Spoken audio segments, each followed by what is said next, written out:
Tapi kita ini nih, gue jadi pengen menanyakan gini kan, pertanyaan yang standar tapi ya udah sering ya.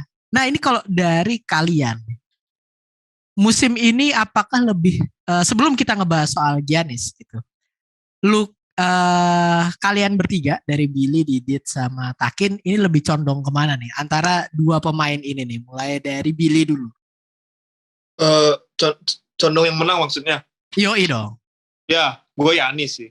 Gue jauh Yanis all the way. Gue suka banget sama dia musim ini.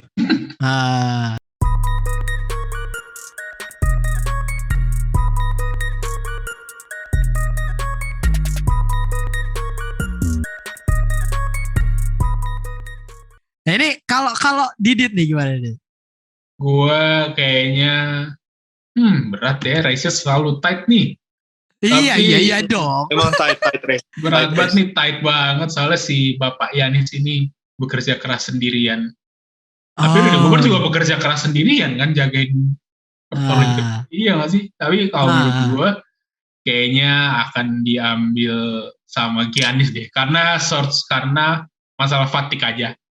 Jadi bukan bilang Giannis diberikan secara sukarelanya, pasti ada namanya inilah fatigue ini buat memberikan, tahu dikasih Giannis. Jadi musim depan siapa tahu kembali lagi ke Gobert gitu. Jadi kayak antara race mereka berdua aja nanti, siapa tahu kan. Ini two horse race between two great defensive player ya. Iya. Nah, kalau yang terakhir si Takin bakal gue tanyain nanti karena kita bakal ngebahas Giannis dulu nih. Sabar Takin, sabar ya. Karena hot take Anda paling akhir ya ini ya. Nah ini kita soal Giannis, kita ngelihat lagi-lagi juga Giannis masuk kandidat Defensive Player of the Year. Kalau di musim kapan ya? 1920 apa ya? Yang lu bilang ada Brook Lopez gitu, dapat bantuan dari Brook Lopez gitu. Nah yang berbeda dari Giannis musim ini dan musim-musim sebelumnya sebagai kandidat Defensive Player of the Year ini apa nih? Ya karena dia itu bekerja sendirian, ternyata terbukti Giannis nggak cuman help defense-nya sih emang ya excellence gitu kan ya. Tapi musim ini ya emang dia bekerja keras sendirian gitu. Mainnya juga lebih ke center kan ya. Lebih ke center, jadi dia patroli jadi lebih banyak bekerja keras sih, dan emang secara defensively ya it's really good. It's really good. Ya ini apa ya? Kita jangan sampai take it for granted gitu, karena emang Giannis ini sedang memasuki masa prime-nya juga gitu kan. Masa prime-nya yang kalau nanti kita bahas dia di episode MVP itu bakal lebih gila lagi soalnya. Nih Giannis ini kita cuma bahas sisi defensifnya dia doang gitu loh. Dan musim ini pun ternyata setelah sedikit slow start ya, Milwaukee gitu kan, sekarang udah jadi strong banget gitu kan. Walaupun secara rekor head to head musim ini Luka Doncic rekor 4-2 melawan Giannis dan Joel Embiid gitu. My favorite player. Oke. Nah ini kalau dari Billy sendiri soal Giannis gitu, karena lo tadi bilang ini clear jadi juara Defensive Player of the Year. Menurut lo di sini strong point-nya apa nih, Bill? Strong point-nya gue suka dia dari musim ini ya. Gak tahu ini perasaan gue aja atau yang lain. Gak apa-apa pakai perasaan, gak masalah juga. Soalnya menurut gue musim ini dia jauh lebih cepat gerakannya dari musim sebelumnya. Kayak gue nggak tahu di off season dia ngapain, tapi kayaknya dari awareness-nya under the rim itu, kalau misalnya dia ada orang yang cutting, dia lebih cepat untuk menghalangi pemain lawan. Terus dia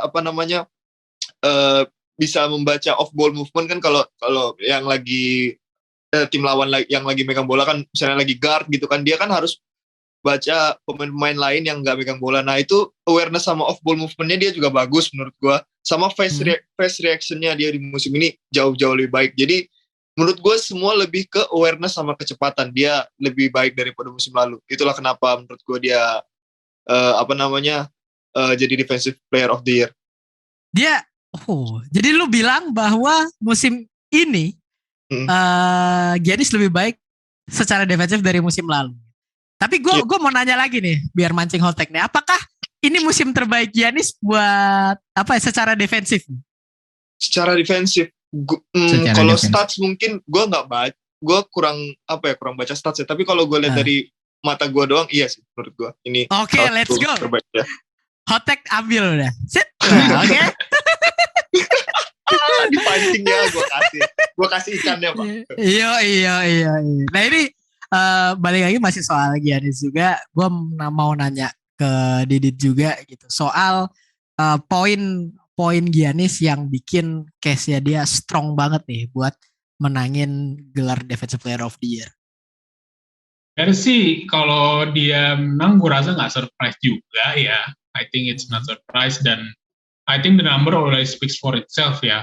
Karena mungkin Giannis itu yang bikin orang ngerasa dia juga orang itu dia defensive bagus, pemain defensive bagus dia karena he's also challenge the best players gitu loh.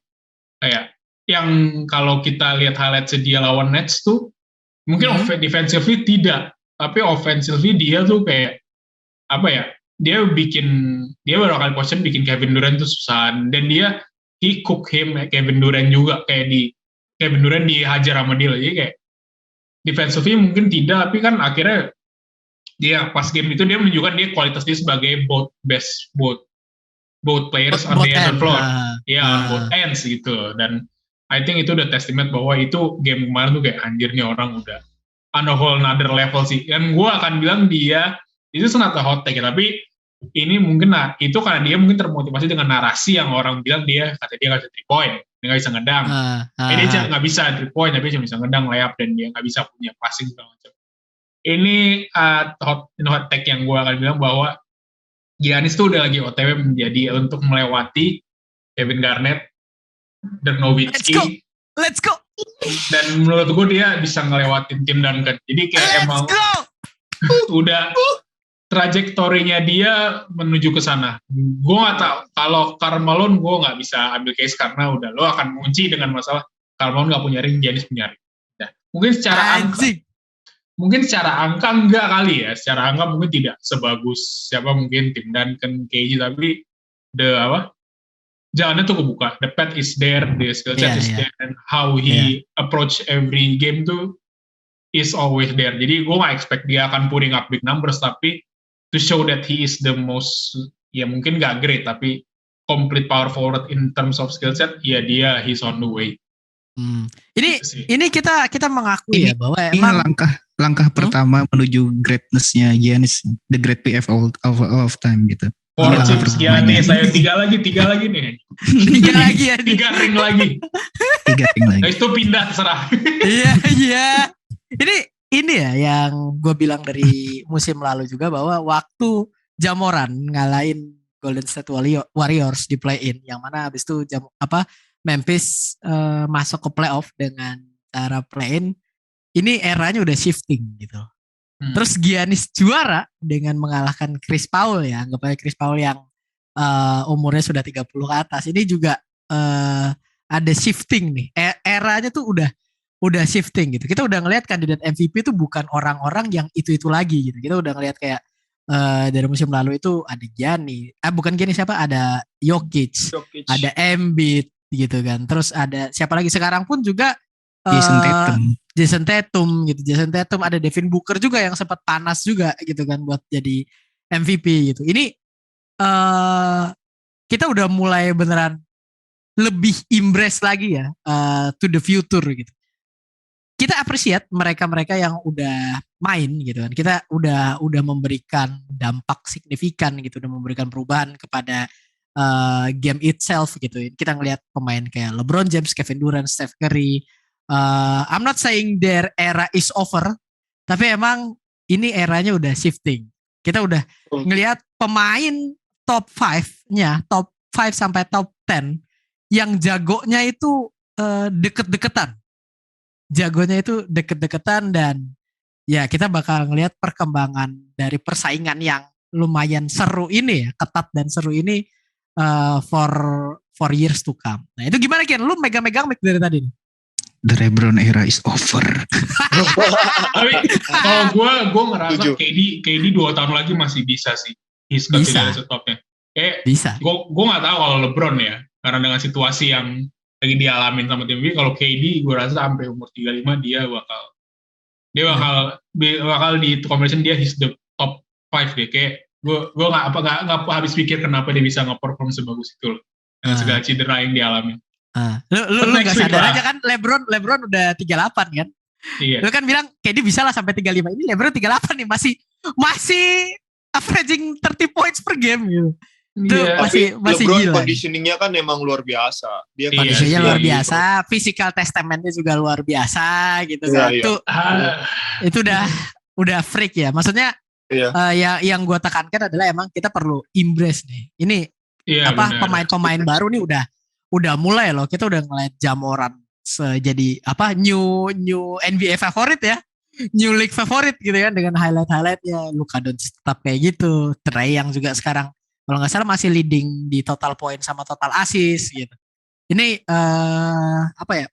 udah mulai lah. Kita udah bisa menikmati era yang ada era yang berakhir dan ini udah mulai era selanjutnya gitu. Nah, kembali lagi soal Defensive Player of the Year, gue balikin sebelum kita tutup pertanyaan terakhir yang tadi sempat gue simpen. Ini pertanyaan gue ketakin, musim ini pemenang Defensive Player of the Year menurut lu siapa nih, Kin? Giannis. Wah, oke. Let's go, oke? Jadi Giannis karena dari luar. tiga-tiganya setuju Giannis yang menang ya, mungkin emang ini bakal jadi tahunnya Giannis untuk kedua kalinya ya Defensive Player of the Year. Kedua Yes. kali. Dua kali ya. Nah, ini Lucu juga. luar biasa. Iya makanya. Oke, kalau misal ada komentar soal Defensive Player of the Year, siapa tahu kalian punya kandidat lainnya, tulis aja di komen gitu kan. Kalau misal nggak setuju sama tagnya Takin juga tulis di komen. Pokoknya kalau nggak setuju sama Takin, tulis aja di komen gitu ya. Yang jangan lupa like juga video ini dan subscribe ke channel Tripit. Help us reach 100 subscriber ya. Dan oke, cukup sekian dulu dari kita semua. Kami ucapkan terima kasih. Sampai ketemu lagi di episode selanjutnya. Ciao.